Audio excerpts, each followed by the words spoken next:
The global food supply chain doesn't crash with a dramatic movie star collapse. It dies in the dark, buried under administrative fine print and quiet contract turnovers. Right now, as you walk down the supermarket aisle, your eyes are deceiving you. The shelves look full, the displays are neat, the numbers on the tags feel relatively stable. That calm is an illusion. It's a temporary delay between a series of catastrophic structural breakdowns across the globe and the inevitable moment those breakdowns hit your credit card at the register. We are currently witnessing an unprecedented alignment of economic, geopolitical, and environmental disruptions. It isn't just one bad harvest or a single shipping route going down. It is a simultaneous, multi-front assault on the basic calories that sustain modern society. A record 50% metal tariff doubled overnight by executive decree. A parasitic biosecurity nightmare crawling toward the southern border. A historical drought that just decimated the American wheat belt to levels not seen since the Eisenhower administration. And a military chokehold on the Strait of Hormuz that is quietly ratcheting up maritime freight rates to unsustainable highs. Each of these events on its own would be enough to trigger localized price spikes. Combined, landing in the exact same execution window, they represent a systemic shock to the grocery infrastructure of the Western world. Most consumers are blissfully unaware because the food supply chain operates on a lag. The bread on the shelf today was baked from wheat purchased under futures contracts signed 6 months ago. The canned beans in your pantry were sealed before raw aluminum premiums shattered every historic record. But those old contracts are expiring. The buffer is gone.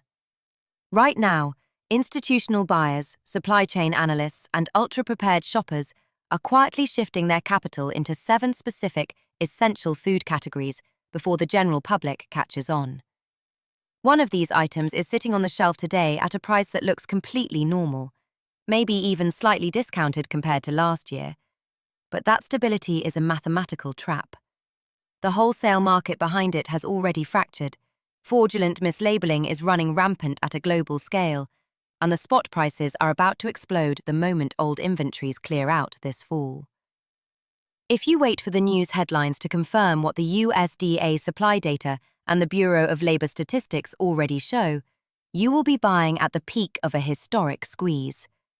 The window to insulate your household budget is measured in weeks, not months. The mechanism is already in motion, the contracts are turning over, and the repricing event will not happen gradually. It will land across every major retailer at the exact same time. To understand how the modern supermarket turned into a ticking economic clock, you have to trace the structural decisions made years before the current price tags were printed. The crisis unfolding across these 7 food categories is not the result of sudden bad luck. It is the cumulative failure of global trade policy, long-term climate vulnerabilities, and rigid supply chain architectures that left zero room for error. Take the beef industry, where the structural trap was set long before the current retail spikes. Between 2020 and 2024, persistent, severe drought battered the American Great Plains. Grazing land dried up, stock ponds emptied, and hay prices surged to unsustainable levels. Ranchers faced a brutal mathematical reality: feed cattle at a steep loss or sell off breeding stock to slaughterhouses. They chose survival and liquidated millions of cows. According to the USDA's January 2026 cattle inventory report, the United States cattle herd fell to 86.2 million head, the smallest national herd recorded since 1951. That is a 75-year low. Biology imposes a hard limit on recovering from a cattle liquidation cycle. A calf takes roughly 2 to 3 years to grow, breed, and contribute to the meat pipeline. You cannot fast-forward biological reproduction. To make matters worse, a critical safety valve was abruptly shut off. In July 2025, the United States Department of Agriculture suspended all live cattle imports from Mexico. The cause was a biosecurity threat. The New World screwworm, a flesh-eating parasite detected in southern Mexico in late 2024, had migrated north to within 200 miles of the United States border.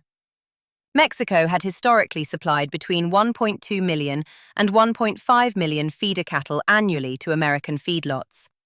Overnight, that entire pipeline dropped to zero. With the domestic herd at a mid-century low and the Mexican border sealed against a veterinary threat, the domestic beef supply chain lost its cushion. A parallel geographic and political trap closed on the grain sector. In May 2026, the USDA World Agricultural Supply and Demand Estimates report delivered what commodity traders described as a market shock. Total United States winter wheat production was projected at its lowest level since the 1965-1966 season. Specifically, hard red winter wheat, the high-protein variety essential for sandwich bread, pasta, and commercial baking, was forecast at 497 million bushels.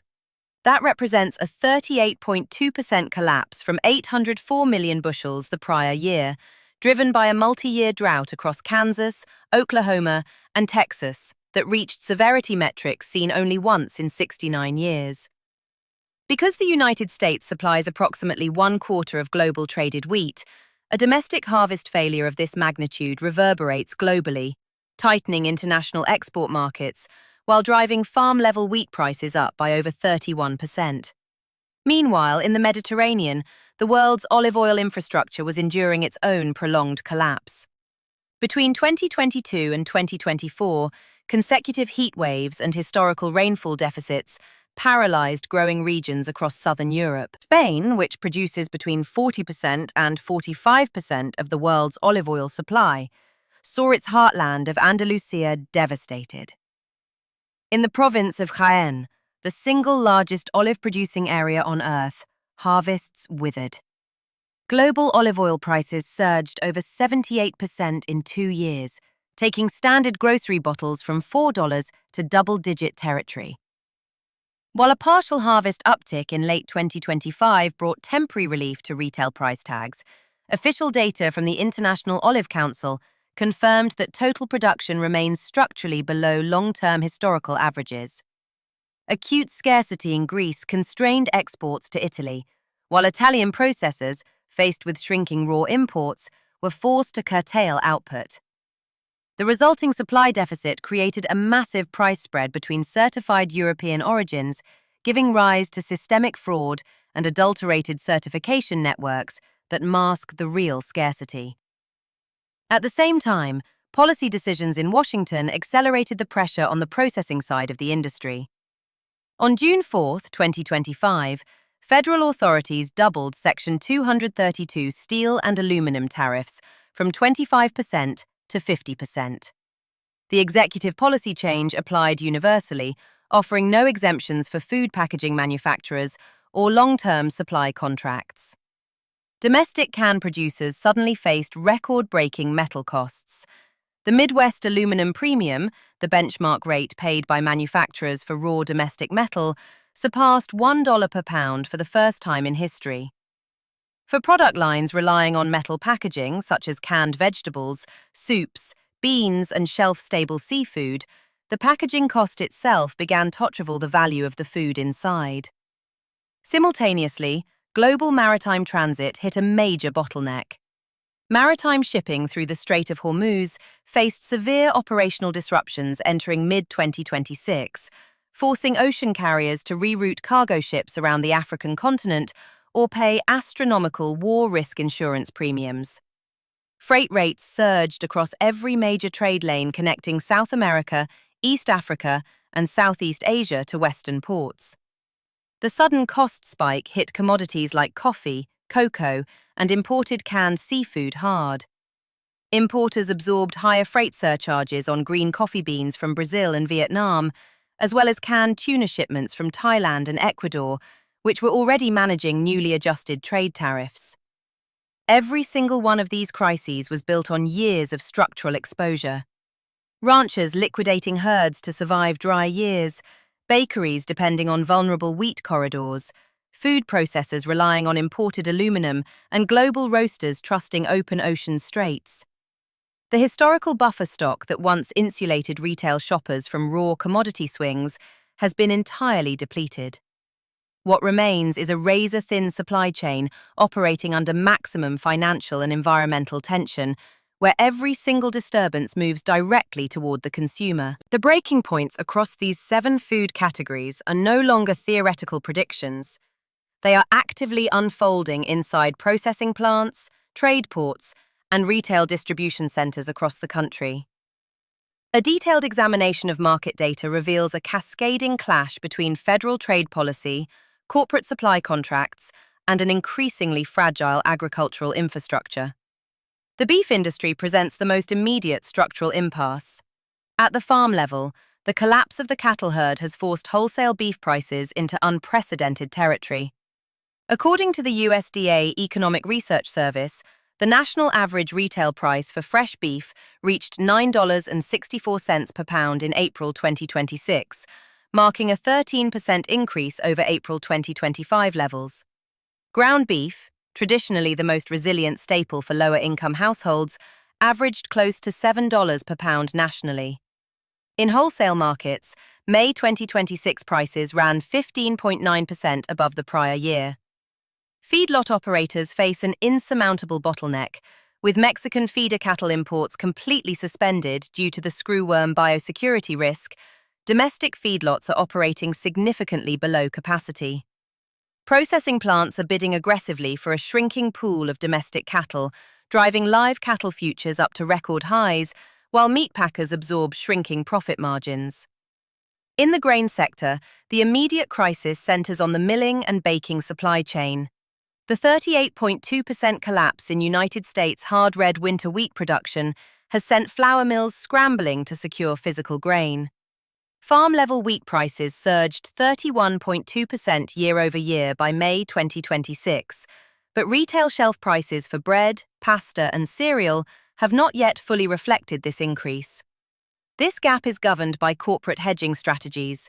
Major commercial bakeries and food manufacturers typically lock in flour purchasing contracts 6 to 12 months in advance. As those older, lower-priced contracts expire throughout the second half of 2026, millers are renegotiating at current spot rates. Bureau of Labor Statistics historical tracking demonstrates an asymmetrical pricing model. Retail bread prices increased consistently for a full 12 months following past commodity spikes, as manufacturers passed higher input costs to retailers, who in turn passed them directly to consumers, without returning to baseline levels when futures eased. The sweetener market shows similar acceleration. The USDA ERS Food Price Outlook, updated in late June 2026, reported that sugar and sweets prices rose 7.1% in May 2026 compared to May 2025, with a single-month acceleration of 1.3% between April and May. The USDA full-year forecast projects sugar and sweets prices to increase by 6.9%, with an upper boundary of 8.7%. Sugar is now one of only 7 food-at-home categories, outpacing its 20-year historical price growth average. In Brazil, the world's leading sugarcane producer, mills have diverted a higher proportion of cane towards ethanol production due to elevated global energy prices, constraining the raw sugar export supply.